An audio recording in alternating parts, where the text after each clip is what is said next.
Everybody. Today we are going to discuss documentation feature in Odoo 14. So we have a specific menu for documents.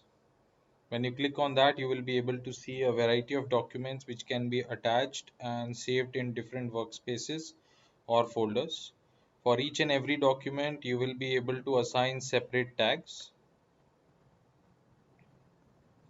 Let's look at one of the documents. You can specify a specific name, contact, owner, and a workspace, which basically acts like a folder which can be changed from here. Let me upload a document.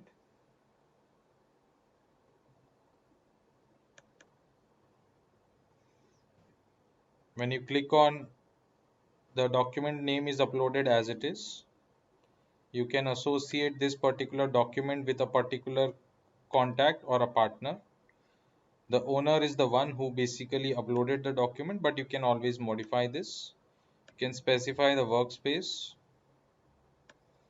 which is basically a folder. If I go to that particular folder, you will be able to see this document as well. I have the possibility to download this document. I have the possibility to share this document. By clicking on this button, I will be able to share this URL and send it through email by copying the text and sharing the link. I have the option to replace this document, means uploading the latest copy. I have the possibility to lock this document, which means basically no one will be able to open this. And then I will also, since it's a PDF file, so I'll be able to split this file as well. Okay. If I click on split, the 4 different pages are split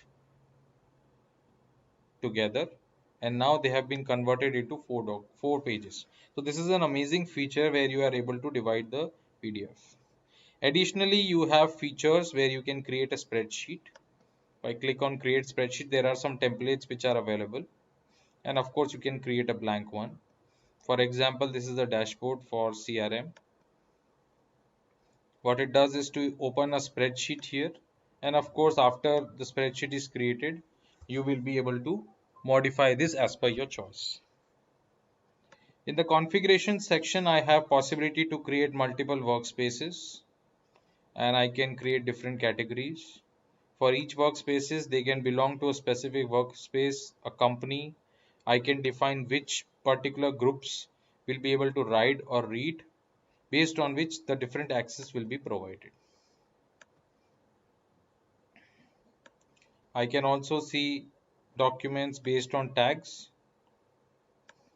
If I want to add a link here, I can also add a link here as a document, which will be added here as well. That's all for document management. Thank you very much. Like, share and subscribe our YouTube channel videos and you will be getting a lot. And yes, don't forget to comment upon these videos, because if you comment on these videos, this will really going to give us the motivation to upload more and more videos. Thank you so much. Stay tuned.